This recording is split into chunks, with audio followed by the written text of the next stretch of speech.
Hey boys and girls, welcome to another super exciting, outrageous toy review. Today we are taking a look at Mumm-Ra from Thundercats.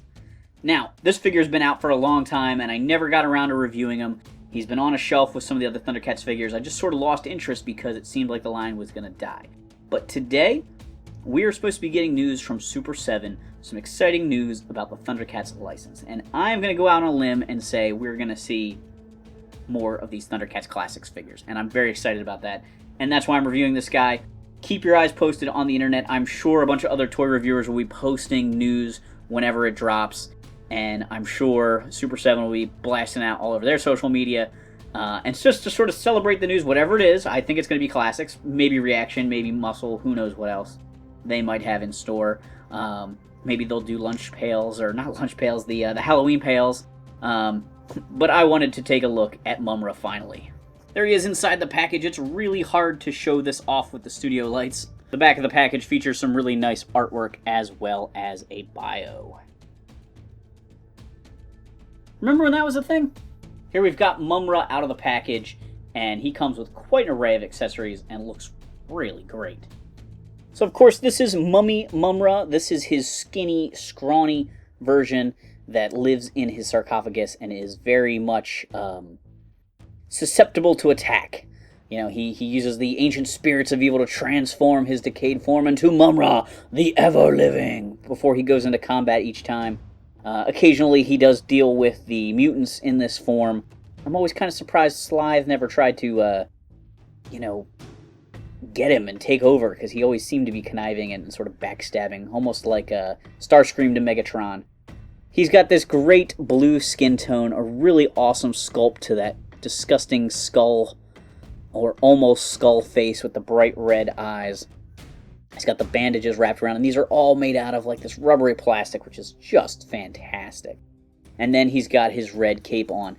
This version of the cape is clearly for trying to do the transformation. It's blowing back in the wind, so he can cast his magic spells. But usually he's more closely shrouded by the cape, and that's why they gave us this one.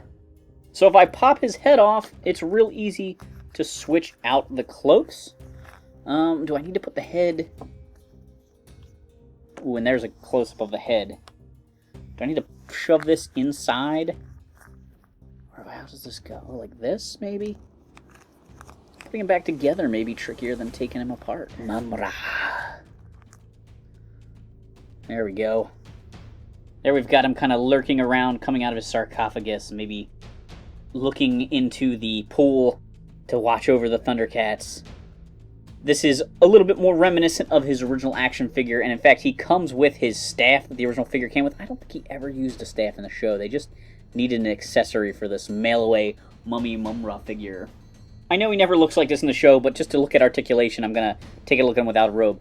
He's got a ball joint at the head, so he can look around and swivel that up and down. He does have this piece that flexes, but doesn't get in the way of the articulation at all. He has shoulder joints that are pretty good for motion, except for the fact that his arms are linked together by bandages. So his articulation is severely hindered by that.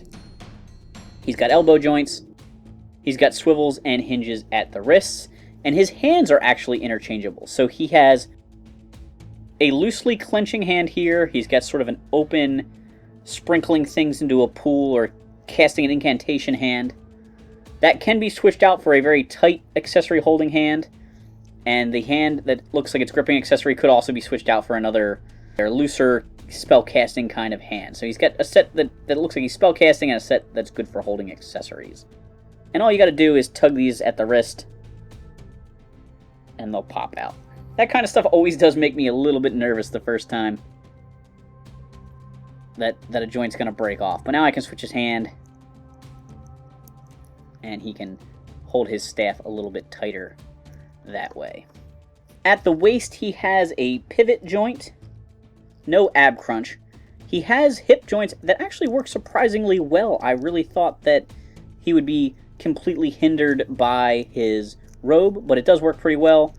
The legs can move out to the sides, forward and backwards somewhat. You're not really going to get him to sit, but I don't really think anybody's trying to get Mumm-Ra in a chair.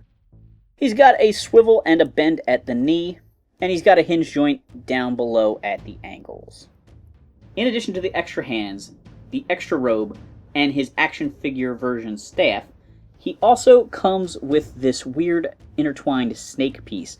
And this is actually the handle to Mumm-Ra's sword. And when he transforms, the blades actually come out of this, and he gets his weapon that way. I feel like the only thing that could have made this figure better is if they could have somehow packed in a Mumm-Mutt figure with it.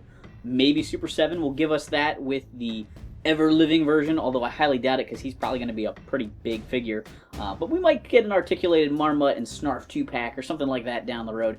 You never know. Ancient spirits of evil, like, subscribe, and comment down below. Thanks for watching this super exciting, outrageous toy review. If you see the Thundercats news today, come back, leave me a comment down below what you think of it, or if it's already out by the time you see this video.